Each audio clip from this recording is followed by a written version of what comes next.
Bakunzi ba Yakini TV twongeye kubaha mwiriwe aho muherereye hose impande zine z'isi. Ndababwiye ati ndacabakunda uwo mugiye kuyagana wese yundi ni Yakini niwe muri kumwe muri studio. Kuri cameraman hakaba ariko umu DJ adasanzwe, production akaba yitwa DJ Angel nawe yena ngo mwiriwe mwese. Rero nkuko bisanzwe kandi twarabemereye ko tuzokwama tubazana bishasha umwanya ku wundi. Rero kano kanya tukaba twazanye umusani adasanzwe muri autography filmozi. Uwo rero akaba atari uwundi Rich Gang, Rich Talent. Mwamwumvise amazina yiwe nayo ngayo. Rero tukaba agiye kutubwira ibitandukanye bidasanzwe mu bitangaza karakora muri buja autography. Nukuri ntubeshe ahubwo ni niteka guhura nanje uyo munsi.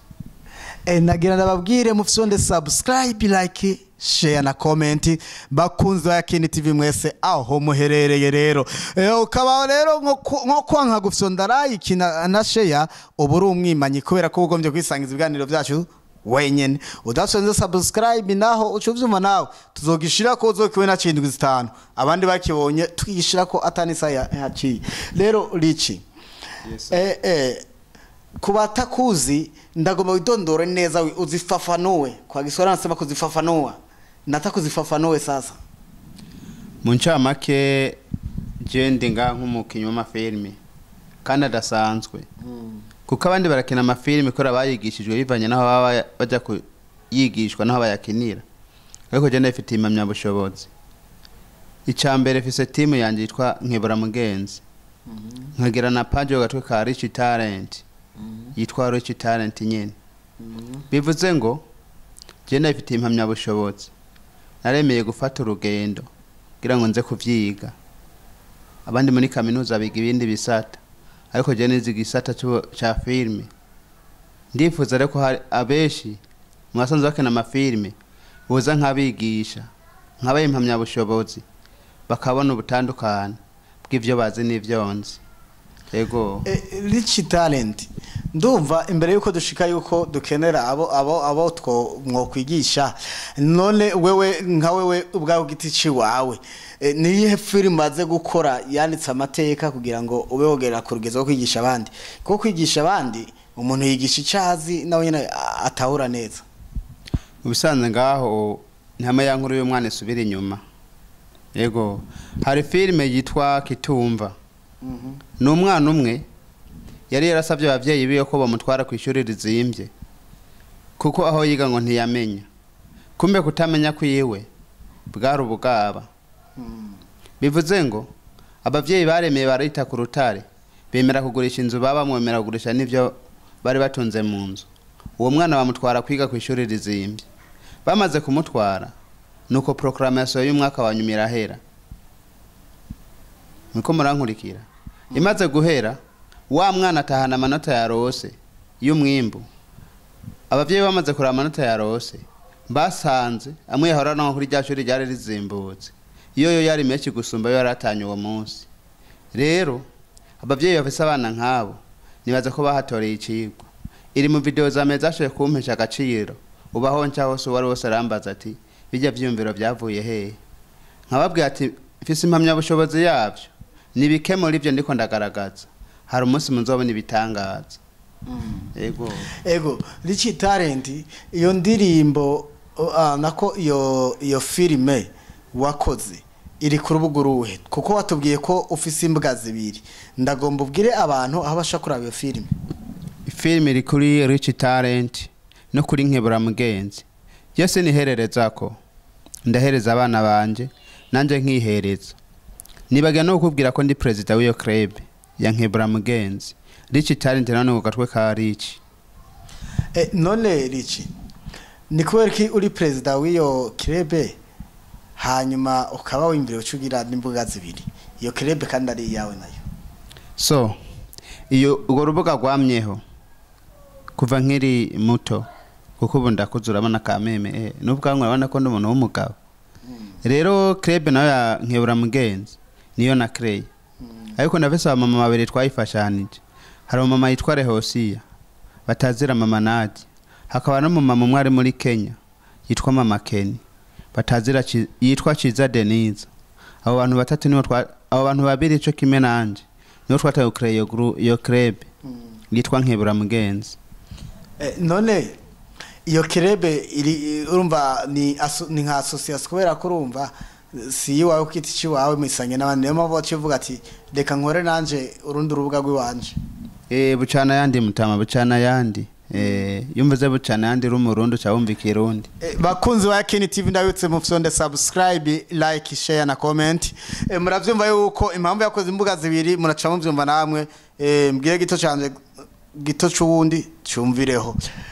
Aho rero aravuze umuntu w'umugabo yavuze ngo n'umugabo ngo afise ubwanwa ariko umugabo surucumu numbe usanzwe ufite umukenyezi. Nibaza ko mu kiganiro twajemwe no munsi bitandukanye n'ibyo uzobimaze mu kindi kiganiro ndokora numvise kuvuga ko uri umugabo. Hari igihagara umuntu aba makaba rumo none maze gutogwa nka president wa club uri umugabo nye igamara fisa bondongoye kandi hari n'abandi bafise ibyo bipfuza gushikiriza mu mpano za kuba narabisomeye igitabo nabakivyigishwa mu mashuri aho bigira ivya film umbe ko ngira umugabo muri nico naguye ko ndumugabo. Okay mwavyumvise rero bakunzi wa Yakini TV mu nyishu ariko aratanga biragaragara neza muca muvyumva namwe ko muca muvyumva sinokunda ndamubwira ibintu vyiwe ariko mwavyumvise mu nyishu atanze. Rich talent muri ico gihe uratanguye gukora filme autographie wavuze ati muri entre ya 5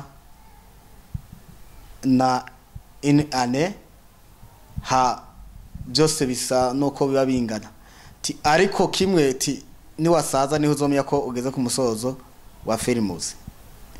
None Rich nize ntambamye wakunze guhura nazo mu bikorwa vya misi yose.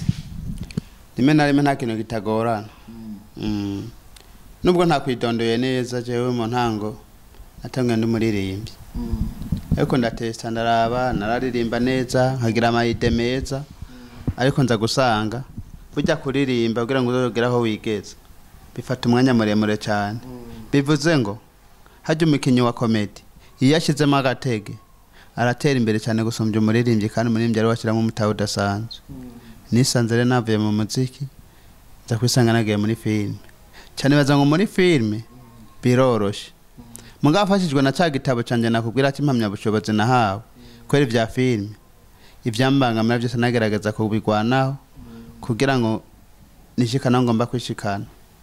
Icambere kingora nubwo ubwo yo mpamya bushobozi ndayifise ndacagorwa no kuronka ivyuma biri ku rwego rugezweho mu gukora ibikorwa byanje.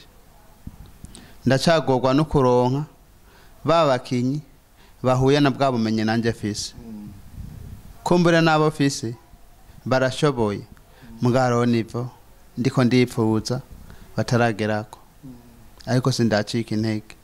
Niyo mpamvu mpamagara wari we wese afise ubuhinga bwo gukina canka afise indi impano ijanye na film ko yoza agakorana nanje. Hariho nimero yoroshe cyane kuntora bitagoranye ya WhatsApp yiwanje ni 68 747 809 aho unterefone mwanya wose urantora naho tuma twatodiyo dusanzwe urantora.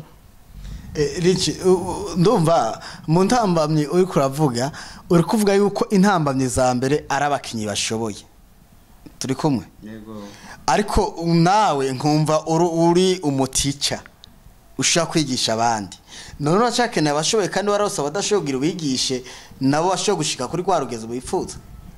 Mutama hajyo uhamagara Messi akamubwira ati Messi uri wa mbere muri equipe burya yakubwira ko atari wa mbere hajyo umuntu abo wa mbere muba bahigana hari izindi impano zicaye nimuno munsi nicaye imbere yawe hari ibindi binyamakuru byiza kurondagira ngo ubuhinga ukoresha ubereke cyangwa n'ibindi binyamakuru ugenda kurondera kugira ngo bikoreke code bikoresha. Rero nimba ndumutico no munsi ashaka kugira equipe nziza ngo ukabura abakinyi beza bayikiniramo nibaze ko bakunzi ba Yakini TV abariko baradukurikirana murumva yuko aracafise ikibazo kimuhanze cyane. Ico kibazo ni cy'abakinyi bashoboye. Rero wa mukinyi wumva ushoboye urahawe ikaze mwumvize n'akantu yakabahaye kugira ngo arabe nawe yuko yoruhuka mu mutima. Ariko ndazi muri filmuzi benshi bavuga yuko bahura n'ibibazo byinshi, wavuze kimwe. Urashaka kutubwira ingorane abakinyi bose muri rusangi zikunda kugaruka muhura nazo? So icambere nabwo dufise imyaka mike cyane amplis imisi mike mu bikorwa byacu turimo. Peut-être ko hari byo tukibura, hari amazu meza dukenera gukinisha bivanye n'ivyo tugomba gukina tukayabura. Hari ivyo marurangiranwa tuba dukenegera ngo video zacu zize zisa neza tukabibura. Kuko no musi nimba tuko turakina filime hari ivyo tukibura. Ibindi bihugu filime barayikina bakabika jama image uko impamya bushobozi wanje binyereka, hama bagafata ijya audio bakinya jamajambo bakinya bakatwara muri studio bakayamix. Nuho wumva kwijwi ry'umuntu rirongoroye nimba ari isi yayo kurira kumva ko umuntu agushize muri mood, nimba araho gutwenga ukabana ko umuntu agushize mu byishimo. Rero ivyo twe turacyabira ngaha mu Burundi, kuko nubugiye kubisaba ngo abiguwe ubujya gusaba usanga bunyuranye nubwo nawe busanzwe bufise. Turafise ubushobozi mugabo nta buryo tugira, nuko kwifuza kudufasha nawe narahawe ikaze. Muri make uvuga yuko intambamye ya mbere ari uburyo. Ndumva byose bikorwa n'uburyo, ivyo bintu birahari mu Burundi ariko novuga ati nta buryo buhari. Turi kumwe umva ko hari abo ushaka kubisaba ariko bakagusaba amafaranga arenze bitewe n'uburyo ubufise, kuko rakari nkezi ikera ubwo buyingana. Naguciriyemwe mumenyesha makuru. Hari aho none ngeze kuja kudodo. Hama barambwa ati wo twereke ibikorwa vyawe. Naraberetse barambwa ati bigenda gute ngene mu misi biroronka denka.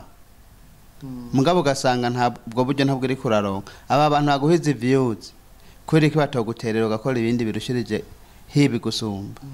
Nabwo ati nimba umuntu agukurikirana ari muri Amerika ntiyamenye ingorane zawe bangaha mu Burundi. Ahubwo wowe uri hafi norubwiza kumpinzira kugira ngo shikira abo bantu.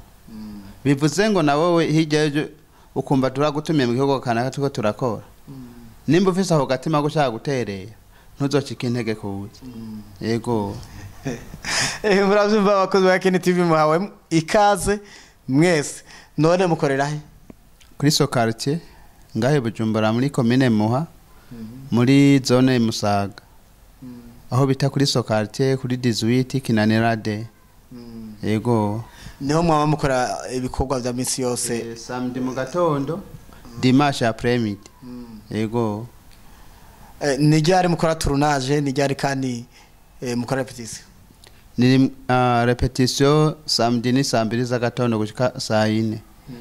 Na dimanche 15h gushika 18h.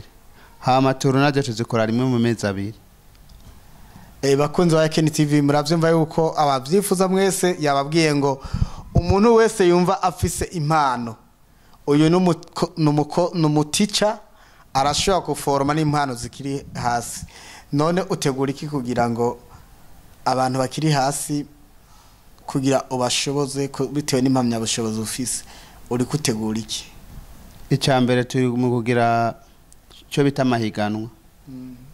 Hari amahiganwa yamategurwa ngaha mu Burundi ku ma TV online bagahamagarira abantu kuza gukina kugira ngo babahiganishe. Ore yo kuraba ubuhinga bafise bo bakaza kubabwira ngo baje kuma YouTube ngoro bahiganirwa ku ma views. Uno munsi ndashaka kuronka views zihagije nta gusumbya gukina. Ugasanga wonde yarashoboye gukina sibagiye kumugaragara. Kuko umunsi Burundi buzovuga ati dukeneye ko hari umuntu akina yisunze ku gihugu cyacu. Wa wundi atabishoboye kuri abonye za views nyinshi afise bizotuma bamuhamagara ibyo azokina bize guhesha agaciro kabi igihugu cyacu. Mugabo yaba twaraba ko umuntu ubushobozi bwiwe ari bwo butuma bumwemera ko yatsinze abantu boteye imbere. Jere mu ryo higanwa nzogirisha nifuza ko nzoraba ubuhinga bw'umuntu nazoraba ama views y'umuntu.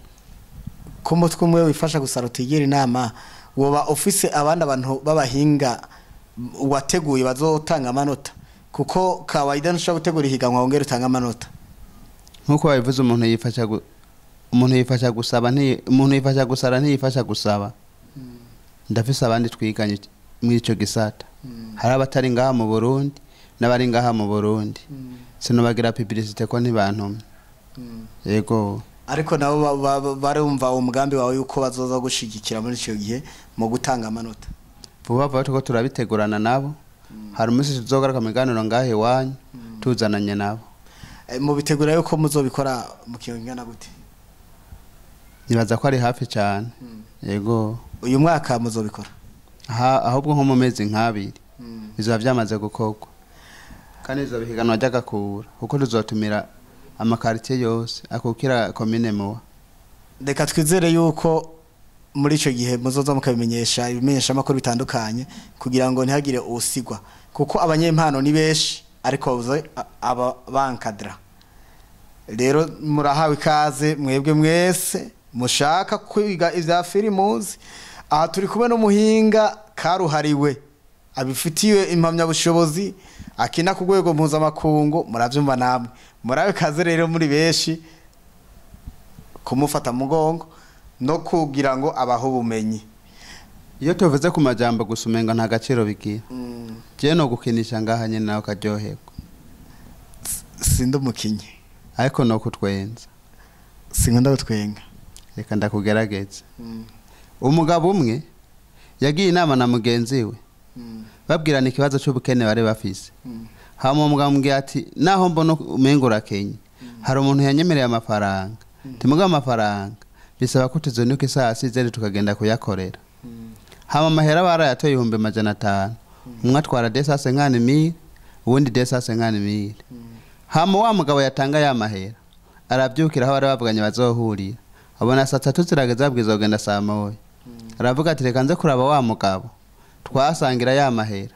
icyamufatire kugira ngo ntitube tukigiye aho twabwiza kugenda kwisango twabwiza kugirako amusanza muhira yaramuramukije na waramuramutsa amubwira ati kubereka ya masaha utaraza ngo tugende twabwiza kuje mugenzi we namubwira ati mwijuru bazindutse barakoropa nabuza honca kuko iyo nza kwita mu mazi y'Imana nari kuba ndayisuzuguye kandi ariyo yandemye wa mugabo na waratwenga ati ha bigenda gute kugira ngo umbeshe nkuko ngo mwijuru bakorovye ati none imvura iri kiragwa uba wibaza ko imvura iri kira ayo mazi ari kava he titwese mu muryango yacu yo dukorovye haramaze tumena imbere y'umuryango tinimvura rero tinamaze abamenye bakura mwijuru bakunze wa Yakini TV muravyumvise rero umutumire wacu nta wundi ari Richi nkuko bisanzwe rero reka ikiganiro cacu tukigarukize ngaha turiteze yuko mu minsi mikeyi azoba yashitse aje kutubwira umunsi nyezina w'iryo higanwa bazoba bateguye n'abagenzi b'abahinga kugira ngo umuntu wese afite impano azogende naje nzoza ninaza nzonyakira karibu cyane reka nabibutse rero mukore subscribe like share na comment ku rubuga rwa Yakini TV Burundi rero ikindi naco ndabatumiriye umuntu wese afise icashikiriza arahawe ikaze kuri Yakini TV Burundi mu minsi tuzoba ico bita coordinate ku buryo umuntu wese ahazoba ari mu gihugu cyaye ku isi azohora araba biro ya Yakini TV ariko rero kugira ngo aje ntazohere azimira ariko sonogenda nk'umwana eka nigeze kuririmba muto wari wavuze warabihevye ariko reka ko nabifise umuririmbye nakunda cyane ndumva yuko ubu warabonye ko agafuga tawe kubonekayo ugira ubisubireyo reka rero noneho rero tuke agapela kugira ngo n'ubundi muntu w'umuririmbyi nawe azogukenera nawe nyene azokwikoreko hama nawe usubire mu gikorwa